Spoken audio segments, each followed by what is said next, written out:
नमस्कार, मैं हूं रवि अवस्थी और मेरे साथ हैं सैयद मुर्तज़ा। आपको हमें ये बताते हुए कहते हैं ना कि एक तरीके का एक नया एक्साइटमेंट आया है कि भारत के जो राफेल हैं वो एक तरीके से उड़ान भर चुके हैं अपने उन दुश्मनों पे अटैक करने के लिए जिसका हम पिछले 8 या 9 दिनों से इंतजार कर रहे हैं। आप यकीन नहीं मानेंगे कि अमेरिका के उपराष्ट्रपति जेडी वेंस ने साफ बोल दिया है पाकिस्तान को कि भारत अपने ऊपर जो हमला हुआ है पहलगाम में उसका बदला ज़रूर लेगा। आप इसी से अंदाज़ा लगा सकते हैं कि भारत ने कम से कम 20 देशों के दूतावासों को क्लियर कट बता दिया था पहले ही कि हम अटैक करने वाले हैं और ब्रिटेन और फ्रांस की तरफ से भी हरी झंडी मिल चुकी है।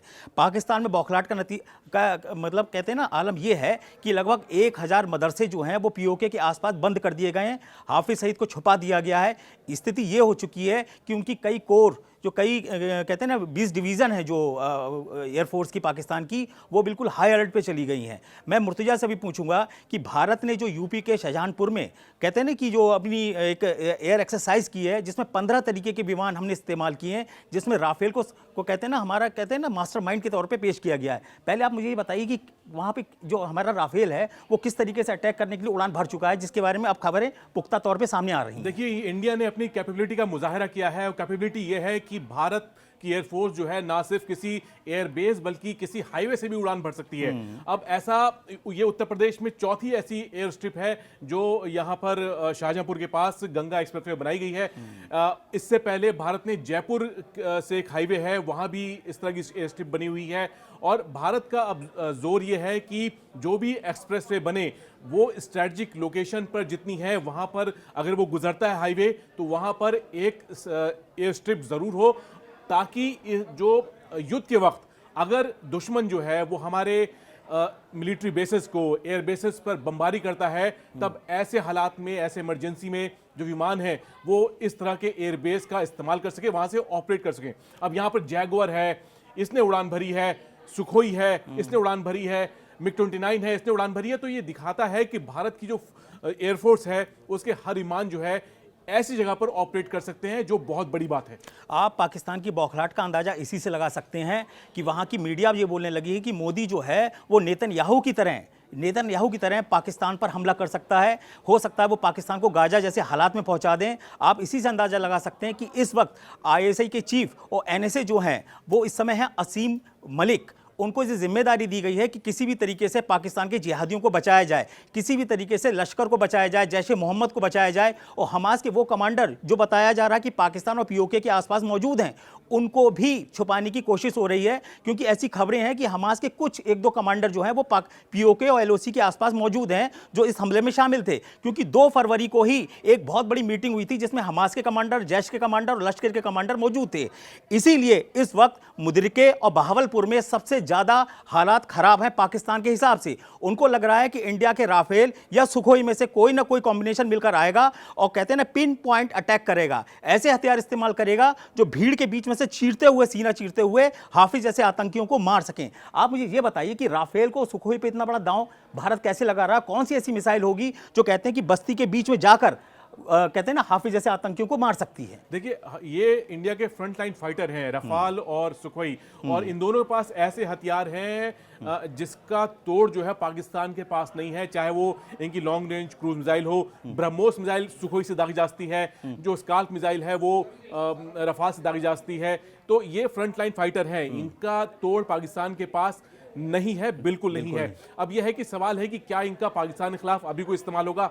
अभी हम नहीं जानते किस तरह का ऑपरेशन होने वाला है, लेकिन किसी भी ऑपरेशन में इनका रोल जरूर होगा, चाहे वो सीधे अटैक का हो, चाहे वो डिफेंसिव एक कवर देने के लिए हो। लेकिन जो भी होगा, इन दोनों विमानों का इस्तेमाल जो होगा वो जरूर होगा, और जब भी होगा तो ये विमान जो है वो पाकिस्तान के बॉर्डर के आसपास जरूर उड़ रहे होंगे। एक चीज आपने देखी होगी कि जनरल जो असीम मुनीर हैं वो टैंक पे खड़े होकर, चाइनीज टैंक पे खड़े होकर भारत से निपटने की धमकियां दे रहे थे। भले ही वो गूंगा वीडियो था। गूंगा वीडियो मैं इसलिए बोल रहा हूं, ना उसमें बमों की आवाज आ रही थी, ना मुनीर क्या बोल रहे हैं उसकी आवाज आ रही थी। तो आप हालात लगा सकते हैं जो गूंगा जनरल है वो भारत पर क्या दो मोर्चों पर अटैक करेगा। फिलहाल एक चीज आपको बता दें कि जो कहते नहीं कि वो बांग्लादेश का एक मेजर जनरल है फजलुर रहमान, उसने बोला है कि अगर भारत पाकिस्तान पर अटैक करेगा तो बांग्लादेश को चाहिए कि वो पूर्वोत्तर भारत के कुछ इलाकों पर हमला करे। यानी कि बांग्लादेश, अब आप देखिए कि पाकिस्तान की शहर पर तीसरा मोर्चा खोलने की बात कर रहा है। तो मैं आपसे यही बोलना चाह रहा हूं कि ये जो गंगा एक्सप्रेसवे पे जो हमारी एक्सरसाइज हुई है, जो हम लोग ने विमान 15 तरीके के इस्तेमाल किए हैं, वो यही सोच के किए हैं कि हम हर स्तर से निपट लें।